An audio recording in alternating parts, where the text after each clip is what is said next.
उज्जैन में एक 45 साल की महिला जो कि भीख मांगकर अपना गुजारा करती थी, वो पुलिस स्टेशन जाती है और रिपोर्ट लिखवाती कि उसके साथ उज्जैन के कोयला फाटक चौक के पास जो फुटपाथ है वहाँ पर एक आदमी ने दुष्कर्म किया है। फुटपाथ पर दिन दहाड़े 2 से 3 बजे के बीच में कूड़े की आड़ में, कूड़े का डब्बा को उसके साथ में ही जमीन पर लगाकर। कोयला फाटक में एक दुष्कर्म की घटना का एक वीडियो हमारे पास आया था। प्रलोभन दिया कि हम तुम्हारे लिए जिंदगी भर अपने साथ रखेंगे और तुम हमारे साथ में रह लो, और ऐसा करके और संबंधित ने उसको मदिरा पिला दी और उसके नशे में उसके साथ में गलत काम किया। ये सुनने के बाद तो मतलब किसी का भी दिमाग खराब हो जाएगा कि ये क्या है। दिन दहाड़े उस महिला के साथ ये हुआ है, दिन दहाड़े सड़क पर, फुटपाथ पर, वो भी एक ऐसे इलाके में जहां पर भीड़ भाड़ लगी रहती है। वहां पर एक हॉस्पिटल है, वहां पर पेट्रोल पंप है, वहां पर दारू की बहुत सारी दुकानें हैं। वैसी रनिंग सड़क के फुटपाथ पर एक डस्टबिन की आड़ में एक आदमी महिला के साथ ये सब कुछ कर दे रहा है। और उससे भी ज्यादा बुरा क्या है कि एक आदमी वो सारे के सारे इंसिडेंट को फोन में रिकॉर्ड कर रहा है। वो बचा नहीं रहा है, वो फोन में रिकॉर्ड कर रहा है। अभी 4 तारीख को वेडनेसडे की घटना है, उज्जैन की, महाकाल की नगरी।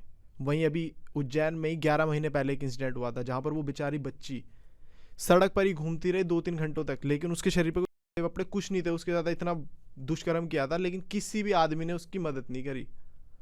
उसकी तो फुटेजेस भी हैं अभी भी कि लोग कि वो गलियों से सड़क से जा रही है बिना कपड़ों के बेचारी, और मजाल है कि कोई बंदा हेल्प कर दे। बहुत आगे जाकर एक प्रीस्ट, एक मंदिर का पुजारी होता है, वो उसको देखता है और फिर उसके ऊपर डालता है कपड़ा, फिर उसकी मदद करते, पुलिस को बुलाया जाता है। मतलब ये हाल है। वैसे इंसिडेंट दोबारा अभी 4 तारीख को वेडनेसडे को एक आदमी 4 तारीख को वेडनेसडे को महिला जिसकी उम्र 45 साल थी, वो ना भीख वगैरह मांग कर अपना गुजारा करती थी। कूड़ा करकट लेकर इधर उधर से उठाकर उसको बेचकर अपना गुजारा करती थी।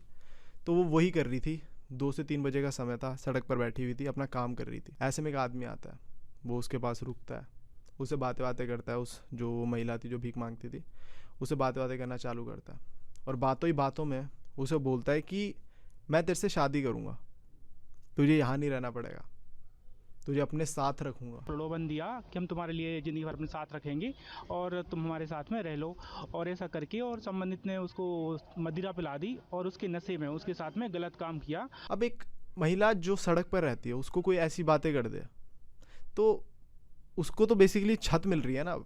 उसके लिए उससे एक जो सड़क पर रहते हैं उनको पता है कि घर की क्या इज्जत होती है, खाने की क्या इज्जत होती है, इसकी वैल्यू क्या होती है। तो ये सारे बहला फुसला कर उस आदमी ने क्या करा, उसको दारू पिलाना चालू किया, खुद भी पी और उसको भी पिलाई। उस महिला को इतना धुत कर दिया और उसके बाद फिर ज़बरदस्ती अपने काम को अंजाम देने लगा। वहीं फुटपाथ पर जहाँ वो लड़की थी, पास में डस्टबिन था, उसी डस्टबिन की आड़ में उसको नीचे लेटाया और वहीं पर उसके साथ कुकर्म करना शुरू कर दिया उस आदमी ने, बीच सड़क पर। और ऐसे में वो बंदी चीखती रही, चिल्लाती रही।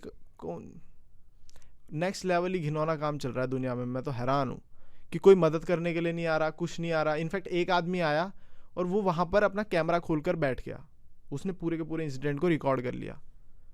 जिस हाथ से वो उल्लू का चूतिया वीडियो बना रहा है, उसको दिख रहा है कि मतलब तुम मानो यूं जा रहा था, यहीं पर रुक गया, उसने देखा कूड़े के पीछे तो ये हो रहा है, जबरदस्ती किसी की इज्जत आ रही है।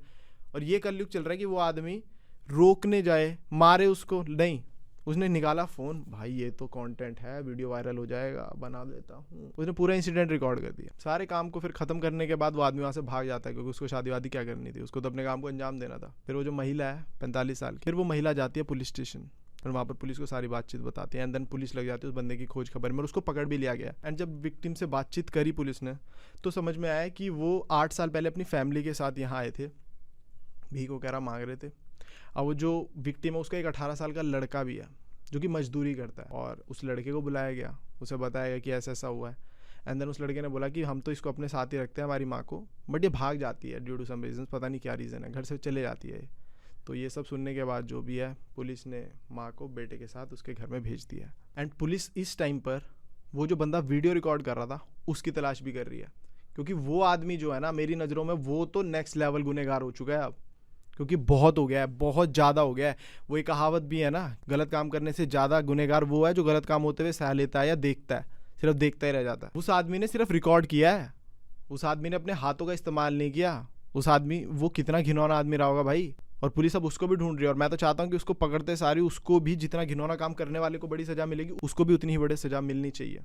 क्योंकि यही काम अभी, जैसे मैंने तुम्हें बताया कि 11 महीने पहले भी हुआ था, वो बेचारी बच्ची सड़क पर अस्त्र चल रही है, उसके साथ कुकर्म हुआ है, दिख रहा है, बट मजाल है किसी भी बंदे ने उसकी मदद की हो। उसके साथ तो हद ही हो गई थी भाई, लोग अपने घर के बाहर खड़े थे दरवाज़ों पर और जाते हुए देख रहे हैं, यूं बस देख रहे हैं। जैसे शाम को ऐसे नहीं होता कि सामान लेने बेचने वाले जा रहे हैं और बस तुम खड़े होकर देख रहे हो, है ना। लोग, वो बेचारी चल रही है, किसी की मजाल हिम्मत नहीं हुई कि उसके पास जाकर पूछ ले बेटी क्या हुआ घर में, पता नहीं क्या है चल क्या रहा है, मेरे को तो समझ में नहीं आ रहा किस बात का खौफ है।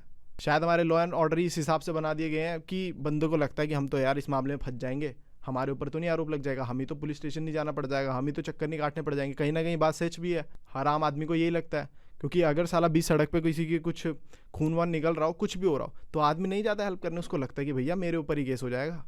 भारत है भाई, यहाँ पे पुलिस वालों की रेपुटेशन इस हिसाब से है, क्योंकि वो अपनी वर्दी का फ़ायदा उठा रहे हैं इस तरीके से, सीधे बोलते हैं चल थाने बताते हैं तेरे को। बस आम आदमी कह रहा अच्छा वाला घर जा रहा था, अब ये वर्दी का इस्तेमाल करते हैं वो गलत। एनीवेज वही फिर दोबारा से हो गया, अभी आरजीकर मेडिकल कॉलेज के लिए पूरा का पूरा बंगाल साथ में खड़ा हो रखा है, बहुत अच्छा है, प्रोटेस्ट हो रहे हैं। लेकिन बात वहीं की वहीं है कि कितना टाइम हो चुका है उस इंसिडेंट को, अब तुम खुद लगाओ आइडिया। आई थिंक काफ़ी दिन हो गए अब तो, 20-25 दिन, 1 महीना आई गेस। क्या ही रिजल्ट निकल कर आया, कुछ नहीं, बस प्रोटेस्ट पे प्रोटेस्ट हो रहे हैं। अब भूल जाएंगे लोग, थोड़ा थोड़ा हल्का भी हो गई हैं चीज़ें, क्योंकि गुनहगार को नहीं मिलने की सज़ा। और इस केस में तो मैं ये चाह रहा हूँ कि ये जो आदमी है इसने सारे आम ही करा है, ये तो पता है, विक्टिम खुद आकर बोल रही है, 20 सड़क पे हुआ, वीडियो रिकॉर्ड हुआ है, सोशल मीडिया पे वायरल हुआ है। तो जब तुम्हें कल्प्रिट दिख रहा है कि ये देखो ये आदमी कर रहा है गलत काम, अब तो इतना सशक्त बना लो अपने लॉ एंड ऑर्डर को कि भैया इसको तो अगले ही दिन सीधे दे दो सजा गंदे वाली की ख़त्म, क्योंकि लड़का जिसने किया है उसका बाप खुद बोल रहा है। आगे इतना जरूर कहूँगा कि वो ऐसा नहीं कर सकता वो, और अगर उसने करा है तो उसको सजा मिलना चाहिए, चाहे वो मेरा बच्चा हो या वो किसी का भी बच्चा हो। भाई बिल्कुल सही uncle, proud of you uncle. भाई पता है कितना जघन्य अपराध कर दिया इसने, इसको सीधे पेल दो, ऊपर भेज दो। बट नहीं, हमारा फिर से कानून वैसा ही है, पता नहीं अब किस चीज़ में अटक जाएगा, फिर इसको खिलाएंगे पिलाएंगे जेल में। जबकि दिख रहा उसने क्या कर दिया उस 45 साल के लड़के के साथ, 45 साल की औरत के साथ, वो भी गरीब यार, गरीब के पास पेट पालने का तो पैसे नहीं है, भीख मांग के तो गुजारा हो रहा है। कानून इस जब तक सशक्त नहीं होगा तो कुछ नहीं हो सकता। 100 बातों की एक बात ही खत्म।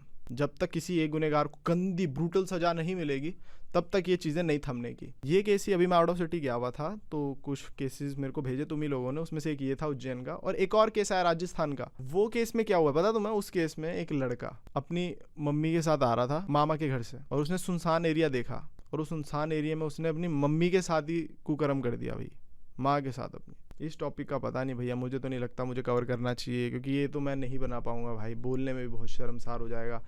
दिल टूट रहा भाई सीधे, उसकी मम्मी के साथ, माँ रो रही है, बोल रही है मैं मम्मी हूँ तेरी भाई, और वो लगा हुआ है नशे की हालत में। देखो तुम लोगों को क्या लगता है कि ऐसे लोगों को क्या सज़ा मिलनी चाहिए, कैसी सज़ा मिलनी चाहिए? और भाई कमेंट सेक्शन में लिख कर ज़रूर जाना अपने थॉट्स गाइस, जो भी तुम्हारे दिमाग में।